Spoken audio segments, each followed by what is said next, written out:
Well, hello everyone. It's me. Happy New Year. It is a good kickoff to a new year. Unfortunately, though, we're talking about something that is really important, and it happened to a player. You probably know what I'm talking about. So, we're going to talk about contact sports, and I know that so many of you have kids that are either thinking about going into, say, baseball, football, boxing, any of these sports, even at the junior high school level, or you might have some kids that are already in those sports. And this is just concerning with what happened with Damar Hamlin. And for you that may not know about what happened, I just wanted to explain it to you real quick. So this is Damar Hamlin, and he actually he's a safety for the Buffalo Bills, and he's in critical condition. And this is after collapsing during Monday Night Football. It was against the Cincinnati Bengals.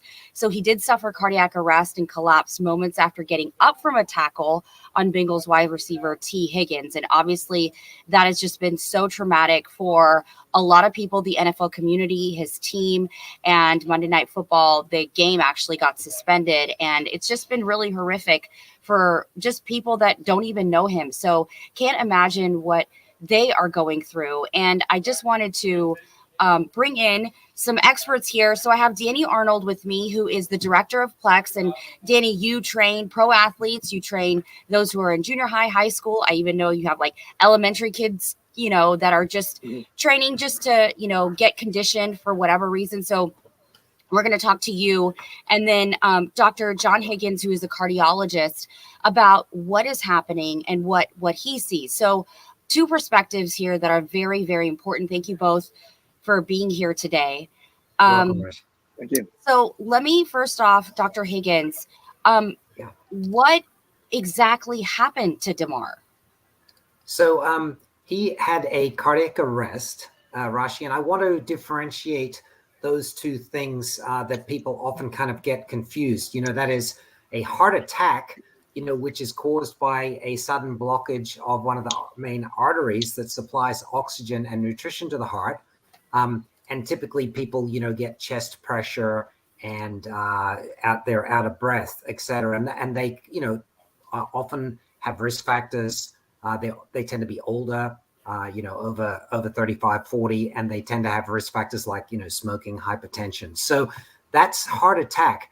But what Damar had was a cardiac arrest, and that's a problem with the electrical system of the heart, which runs from the top of chambers of the heart down to the lower main pump chambers of the heart.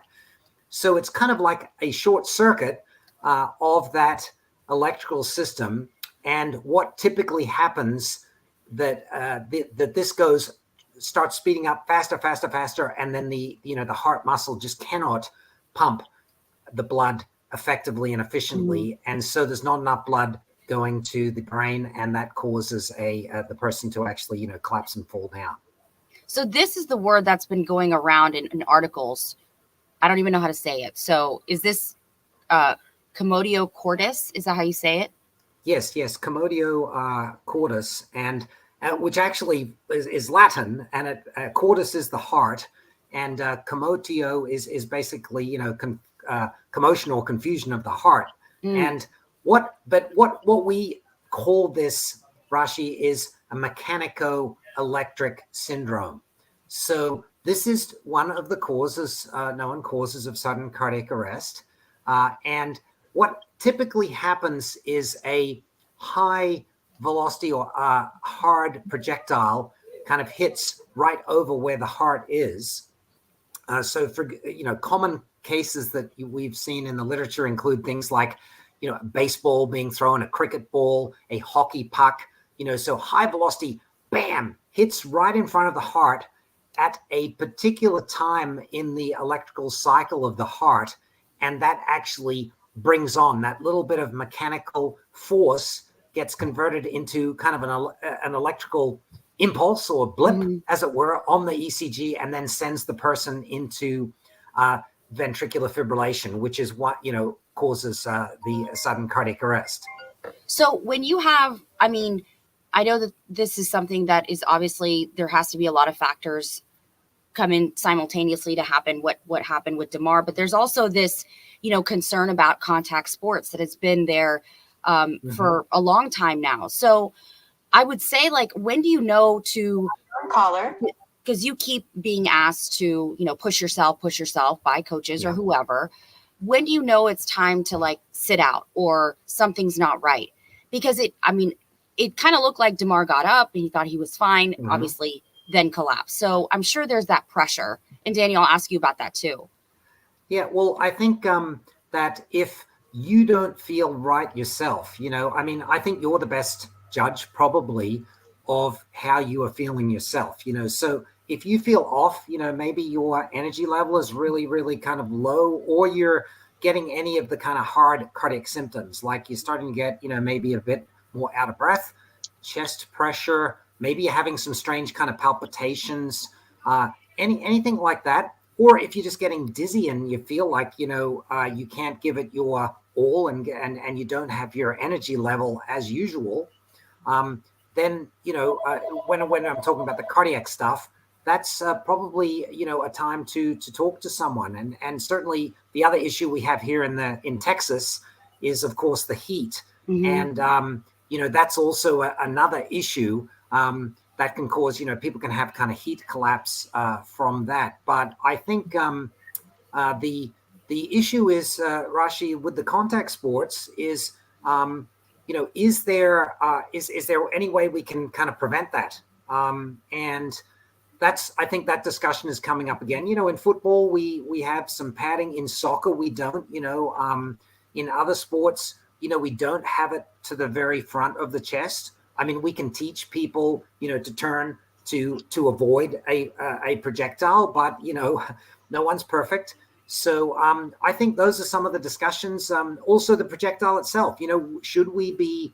I mean, I know a lot of places have age-appropriate balls or pucks. So for younger children and younger kids that are not as fast and not as experienced, they have kind of alternatives to the really hard balls and pucks. So that's I think we need to open that discussion a little bit as well on the preventive side. I mean, for this specific condition.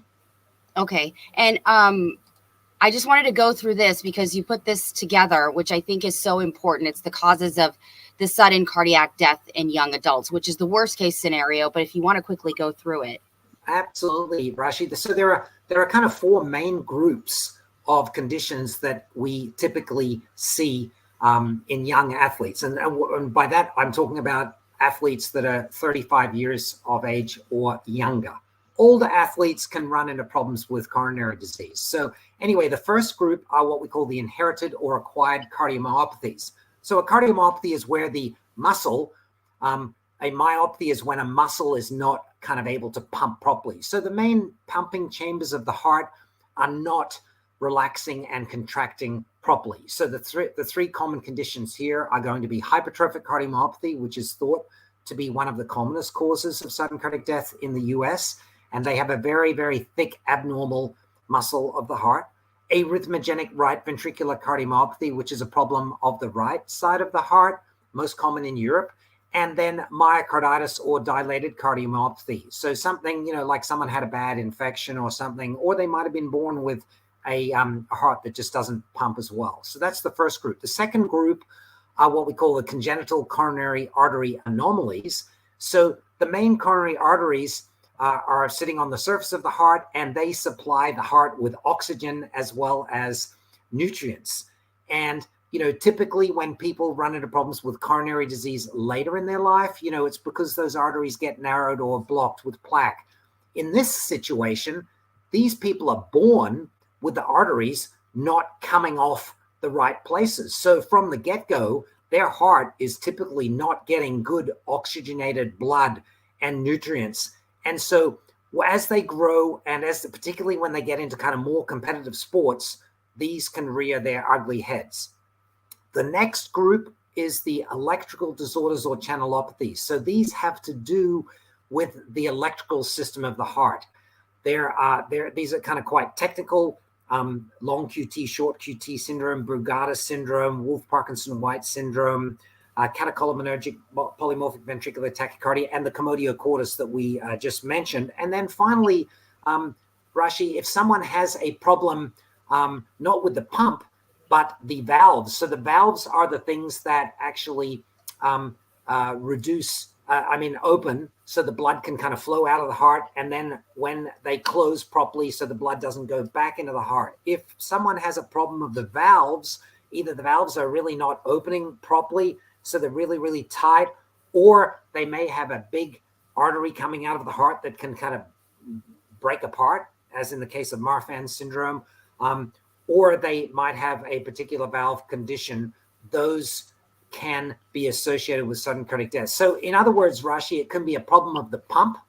It can be a problem of the blood not being able to get out of the heart properly, or it can be a problem of the electrical system of the heart, which is coordinating the heart to pump properly. Any one of those is fair game, I think, in this NFL case. We won't know for certain until more tests are done. But it could be any one of those. Now, I will say, Rashi, that we do some screening, for the NBA, and I know the NFL also has pretty good screening at their combines. So typically, and Damar can probably talk to this more, but typically these individuals will get electrocardiograms as well as echocardiograms and/or stress echocardiograms prior to them being signed on by with a major contract for a team. So they typically get checked, fairly regularly, Rashi. But, things can happen. I mean, someone could get COVID, for example, and they could get some weakening of the muscle of the heart. As an example, I mean, we've seen this recently in some of our hospital patients that had cardiac arrest, young, healthy people that got bad COVID. Yeah, no, that's a great point. And I'm so glad that you're bringing that up. The whole incident has definitely just shocked a lot of people and just made them reevaluate what their policies, procedures may be. So thank you, Dr. Higgins. I know you have to go, but I appreciate your insight in this, and hopefully we'll be talking with you really soon. Fantastic. Thank you, Rashi, and good seeing you too, Danny, and all the best to everyone out there. Okay, thank you, Dr. Higgins. All right. Thank you. Thanks. Guys. Bye. So, Danny, you're kind of like the coach for all these, you've coached me and you're kind of, pushy a little bit, but you do take a lot into consideration when that happens. I mean, it's a gradual thing. It's not like, there's a limit to how much you push a person. So tell me about kind of that whole culture and what goes into all that. Well, kind of to reiterate one of the points that the doc mentioned is that the person is probably going to be the best judge on how they're feeling. The thing is, are you educating the athlete to let them know certain symptoms are okay, certain things that you're feeling are okay, but certain things are not? And that's the time where the athlete has to step up and basically tell you that these symptoms are happening. In most cases, sometimes the player or the athlete's intimidated by the coach. That could be because of the coaching tactic. And so a young kid or even a professional athlete is less likely to come out with these symptoms or, be very open about it. So, for instance, we work with all kinds of athletes, like you mentioned. We work from, young kids to, professional athletes to retired athletes to executives. And we're very upfront with that. We're letting them know, hey, if you ever feel this or you don't feel this or you're, these kind of symptoms, you got to let us know. And we tell them up front. That doesn't mean that we have to stop the workout. We just got to be, more observant to it. I mean, I had an incident today of an athlete that's, he just came back from a bowl game. He played for Oklahoma Sooners. You're thinking he's in the best shape, and he is in good shape, but he didn't eat and he didn't hydrate himself. So even though he was trying to keep up with the other guys, his effort was there. But then I noticed those kind of things or those symptoms. And so without, embarrassing him or pulling him off the workout, I just told him, oh, no, you're going to do different exercises just because that was the program I had, set in place for you. But he was going to have some serious issues if we would have continued going on. So I think on the coaching side, the training side, whatever title you want to give it, you have to be very educational to your athletes, but also be at the same time very upfront that this is very, very serious. This is not about being tough, and that they can come up to the coach or the trainer or whoever and be very open about it. And that's great that you do that. Do you hear from the players about possibly the other coaches not having that type of, culture there? unfortunately, I see more, or I hear more of coaches not doing that. They put it in their heads that it's about pushing through the pain, and I understand that. We're trying to make everybody tougher. I mean, the workouts that we hear that we do, they're tougher, but we're also not going to put you in danger. We're going to put you in a way where, yeah, you'll fatigue and you might be a little bit sore, but we're never going to put someone in danger. And I think, you have to educate coaches that there is different ways of coaching and different tactics that they have to use when approaching and when pushing a kid. So unfortunately, though, I see more of the uneducated coach that is just trying to push them and, as you would say, weed out the weak ones. And luckily, you don't have many more incidents like I would think you would have, because of the fact that these coaches are just pushing them too hard sometimes. So just as a parent myself, I would think that it would be better for my kid to come to a place like yours ahead of time before getting into the whole, obviously a coach is looking to win and you are looking to train. So someone who's training you is going to educate you, because I think that's so key in knowing what is okay to feel and what isn't, because I'm all about pushing yourself to your limit, but when you feel something not right, I mean, are you supposed to keep pushing through that? I know I've asked you sometimes, like, I have this cramp, should I just keep going? And it's like, you don't know when you're actually, say, in junior high on the varsity team or whatever. So how important is it to really come to a place like yours? I think it's extremely important, because you need to have someone on the side of the athlete. And we know 100% that we're on the side of the athlete. Where when you go into a very large team environment, yes, I mean, most coaches are going to say that, but at the end of the day, their job is to win as a team and not necessarily as an individual. Where here, there is no team. Here is about each individual winning. And so I got to do what's best for that person. We do that. We educate a lot. I say it all the time. I just have two young ladies that are about to go off to college to play collegiate soccer. And this is a little bit different. It's not about cardiac, but it's more about the technique and exercises. And I'm educating them. Hey, if a coach tells you to do this and do that, don't do that, because that's harmful for your knees. Let me explain to you why. And so I educate them. So I don't want them to think also that I'm just saying, hey, do this because I say so. So I think that if you can go somewhere, just like on the nutritional aspect as well, if you can go to someone that is going to educate your son or daughter, I think that's going to be huge for your son or daughter when they're being handed over to a coach that, you might know a little bit, but you don't know them inside out. And you don't know what's happening in between the practices. You don't know if your son or daughter's eating or hydrating. You don't know if your son or daughter was sick and was trying to keep it from the coach. So it's a lot of also, factors that aren't controlled by the coach, not because he doesn't want to, but it's just because of nature. And, we're trying to push athletes to push themselves harder. So, and they're young. They don't know sometimes the difference. Man, I'm just fatigued. I'm just tired. Or I'm about to, injure myself, or I'm about to hurt myself. So you need people to educate the individuals. It's almost a good thing when you bring your child in. I mean, I'm speaking like, my child's he's going to be 6 soon, but, when they don't know anything, to know this, to put this into practice instead of having someone who's already played and stuff, and now having to learn, okay, now that I'm injured, what should I do? What should I, which I know you deal with as well. Well, so I encourage everyone to check out Plex. It's amazing. I need to go do it pretty soon, actually, myself. I do want to ask you, Danny, so when you saw that happening, what was your reaction? I don't know if you saw it live or if you heard about it. No, I saw it live. I mean, it's, we're all family. If you love sports and you played sports like myself, and I work around, tons of pro athletes and collegiate athletes. So you take a blow as well. But we also, and I asked players this morning, and just for the reason of this interview, I asked them, hey, I'm not going to mention your name, but let me ask you this. When you saw that and that injury occurred, we obviously all relate. Oh man, this is scary. We don't want anybody to, as they said, one of our brothers to go down. But has anything changed in your mindset to football? Every single one said, nope, nothing's changed. We all know, they all know that there's risk involved getting into the sport. Unfortunately, this one's in a horrific incident that happened, but we all know that there's a risk of that. And, that wasn't necessarily surprising to me, because that's the same way that I felt, but all the way across the board, every single one, not that they didn't have any sympathy, but it's just that they realize that, hey, these are the risk factors that we take. And those are the things that we take going into, everything, a game or a workout or anything like that.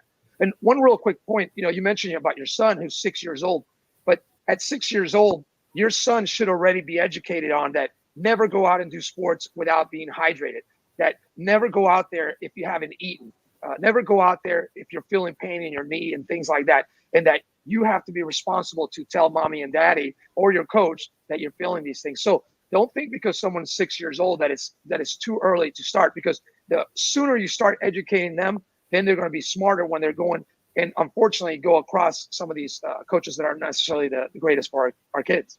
Yeah, it's actually great because I've seen athletes that also bring their kids, like their little bitty kids. And it's kind of like, it's a win-win because they're inspired by, what their parent is doing. They're learning more and it's free babysitting.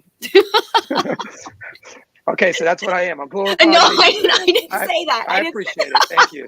I mean, I go from free training pros this babysitter. morning to I'm a babysitter, but okay. So, all right, Danny. Well, thank you so much. I appreciate your time. And thank all of you for joining us for this edition of Parent to Parent. I know it's such a serious topic, and I really do hope that it gives you some insight into what is happening, what's going on. I know that athletics is a huge deal, especially here in the U.S. and at the high school level for sure. So it's something that you might be concerned about. And if you have any questions, comments, please leave them in the comments below, and I'll be sure to read them. And we will see you for the next edition of Parent to Parent.